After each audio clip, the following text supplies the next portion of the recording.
Burkina Faso, son of the African soil, defender of his people. May grace and peace be multiplied to you through wisdom, courage, and truth. I received your letter not as a political communique, nor as a demand echoing through diplomatic channels. I received it as a cry of the soul, powerful, principled, and painful, from a son of the continent that has known too much loss, too much silence, and too many broken promises. I have read your words, not once, but many times, and each reading pierced deeper than the last, for in your voice I heard not merely the anger of a president, but the righteous cry of a continent, long wounded by the dual blades of neglect and exploitation.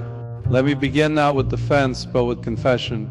Yes, the Church has, at moments in history, stood beside colonizers, when it should have stood beside the crucified.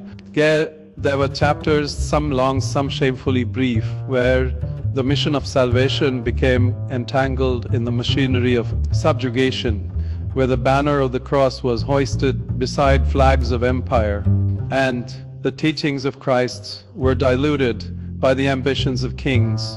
For these sins of omission and commission, I bow my head in repentance. No institution, however sacred, is above self-examination, and if the Church is to remain a beacon, it must not only shine light outward, it must shine it within. You asked, will this papacy be different? And to that I reply, not only will it be different, it must be. For too long the African voice has been heard only in whispers. Your leaders have been praised only when they were pliable, and demonized when they dared to defy unjust systems. Your resources have been extracted while your people were left to scavenge what was theirs to begin with. But Africa is not a charity case. Africa is not a patient waiting for the West to administer spiritual or political anesthesia. Africa is the cradle of courage, the wellspring of song, the pulse of prophecy. It is not the world's burden, it is its teacher.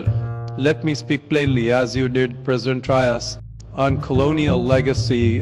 President Traore, you spoke of chains not only of those that bound the bodies of our ancestors, but the invisible ones that still clutch at the soul of Africa.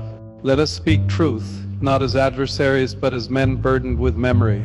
Colonialism was not simply a political conquest, it was a spiritual betrayal. It was not just the theft of land, but the attempted erasure of identity. Entire civilizations with their poetry,